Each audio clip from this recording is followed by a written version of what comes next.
नमस्कार, आपने देखना शुरू कर दिया है यूपी 9 न्यूज। मैं हूं आदिल अंसारी। फूलपुर लोकसभा के मऊ आइमा में एएमआईएम चीफ असदुद्दीन ओवैसी की जनसभा। ओवैसी को सुनने बड़ी संख्या में भीड़ उमड़ी। हजारों की संख्या में उमड़ी भीड़ ने जमकर तालियां बजाई और नारेबाजी भी की है।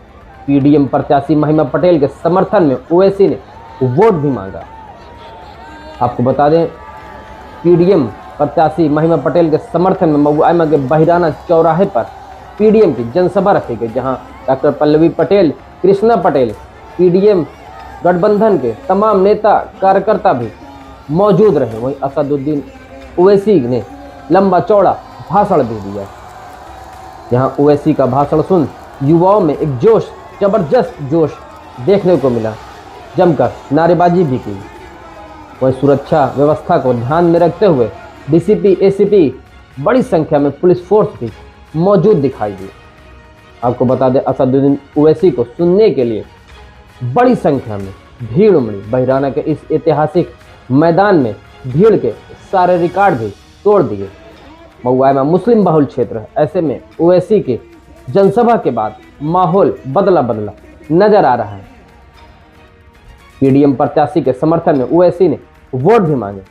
मुस्लिम बहुल क्षेत्र में ओवैसी की जनसभा से सीधा नुकसान सपा प्रत्याशी को उठाना पड़ सकता है।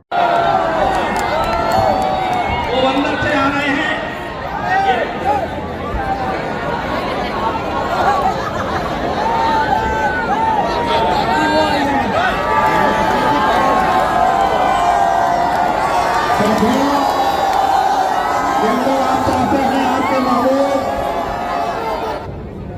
मैं आपके दरमियान में उत्तर प्रदेश में 2014 में आया था,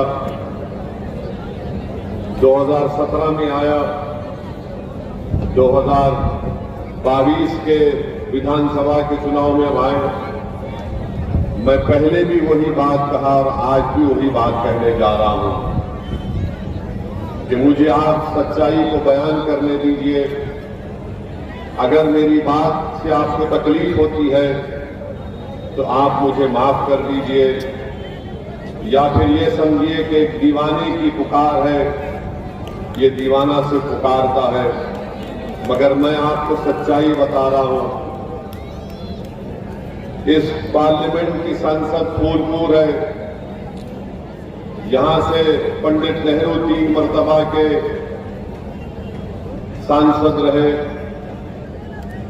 फिर बाद में ज्ञानेश्वर मिश्रा साहब रहे, विश्वनाथ प्रताप सिंह भी रहे। मुझे आप अपने दिल पर हाथ रखकर सोचिए, जवाब देने की जरूरत नहीं है।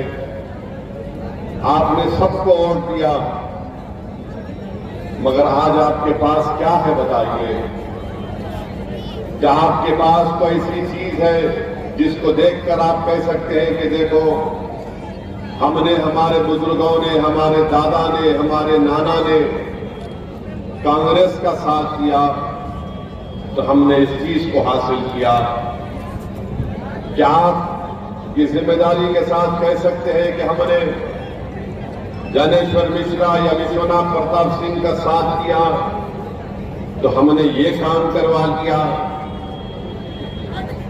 आपने कभी कांग्रेस तो कभी सोशलिस्ट पार्टी तो कभी जनता दल तो कभी जनता पार्टी तो कभी समाजवादी पार्टी। मेरे अजीज दोस्तों और बुजुर्गों, हम और आपने कुछ हासिल नहीं किया। जिसको आपने वोट दिया, आपने उनकी किस्मत बदल दी। जिसको आपने वोट दिया, उनको आपने लखनऊ की गद्दी पर बिठाया तो कभी आपने दिल्ली के तख्त पर उनको बिठाया।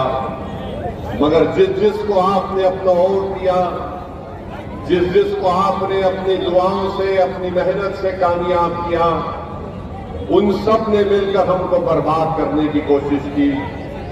तो मेरी आपसे गुजारिश है कि 25 तारीख के दिन आप अपने वोट का सही इस्तेमाल करिए। पीडीएम इसलिए बनाया गया है ताकि पिछला दलित और मुसलमानों की एक सियासी ताकत उभरे उत्तर प्रदेश में। जब तक आपकी एक आजाद सियासी क़यादत, लीडरशिप नहीं निकलेगी, हम सिर्फ वोट डालने वाले बनकर रह गए, वोट लेने वाले नहीं बन सके। हम एक एटीएम की मशीन बन चुके हैं कि कोई आकर उस एटीएम में पासवर्ड डाल देता है कि फिरका परस्त ताकतों को शिकस्त देना है, तो हम डर के मारे उनको वोट देते हैं। मैंने पहले भी कहा, आज भी कह रहा हूं, आप महिमा पटेल को डर की बुनियाद पर वोट मत दीजिए लिफाफे के निशान पर, बल्कि उम्मीद के ऊपर आप महिमा पटेल का साथ दीजिए। आप असदुद्दीन ओवैसी और पल्लवी पटेल का मोदी या आरएसएस या योगी के डर की बिना पर साथ मत दीजिए, बल्कि पूरे उम्मीद होकर आप असदुद्दीन ओवैसी और पल्लवी पटेल का साथ दीजिए। हम 50-55 साल से सिर्फ डर की बुनियाद पर वोट दे रहे हैं। मैं आपसे बता रहा हूं कि आपको डरने की जरूरत नहीं है। उम्मीद की बुनियाद पर आप वोट दीजिए।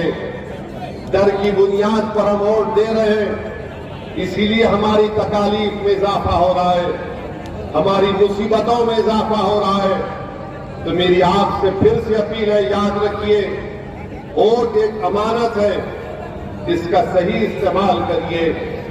यकीनन इंशाअल्लाह ताला हम तमाम की कोशिश यही है कि तीसरी मर्तबा इस मुल्क के, इस देश के प्रधानमंत्री वजीर आजम नरेंद्र मोदी ना बने, यही हम तो कोशिश कर रहे हैं। मेरी बात को लिख कर रख लीजिए।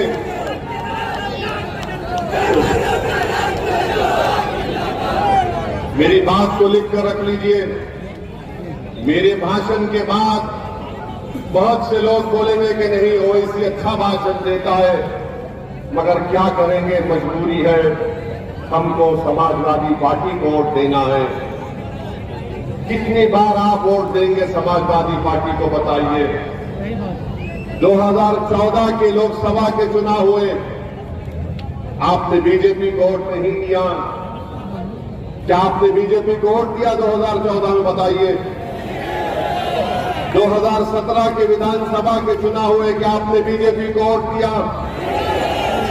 2019 के लोकसभा के चुनाव हुए, क्या आपने बीजेपी को वोट दिया? 22 के विधानसभा के चुनाव हुए, आपने वोट दिया। मगर क्या अखिलेश बीजेपी को सत्ता में आने से रोक सके? जोर से बोलिए, रोक सके? अब ये बात आप सामने रखकर सोचिए, आज फिर आकर कह रहे हैं कि हम बीजेपी को रोक देंगे।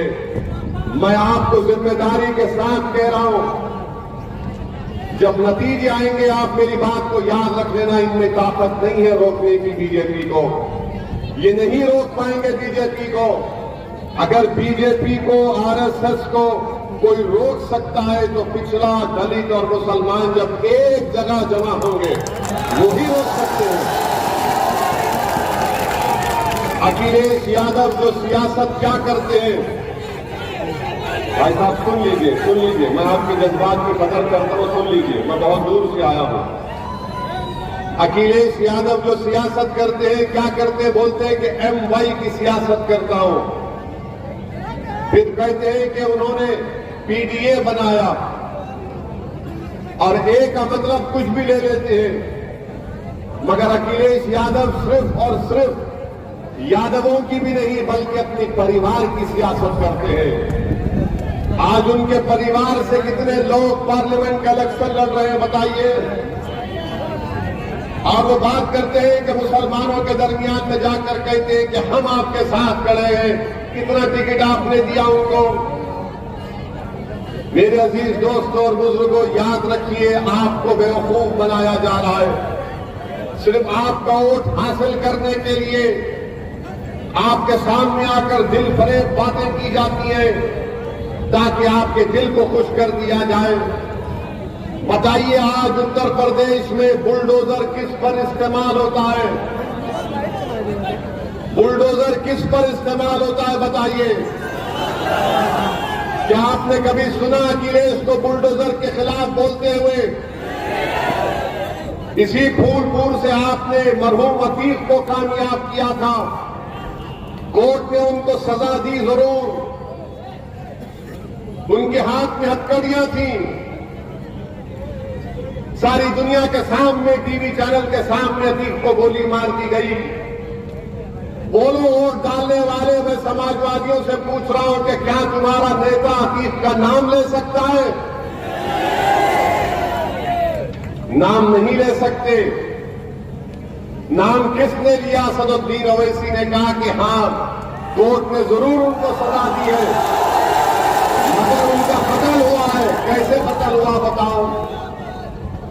मेरे भाई याद रखो मेरी इस बात को, कोई गारंटी नहीं ले सकता कि इस दुनिया में मैं और तुम कब तक रहेंगे, मगर मेरी एक एक बात को याद रखना, अगर आप दलित समाज के साथ, पिछड़ा समाज के साथ हम नहीं खड़े होंगे तो या तो हमको स्लो पॉइजन देकर खत्म कर दिया जाएगा, या फिर ऐसे ही हमको तकालीफ में अपनी जिंदगी को गुजारना पड़ेगा।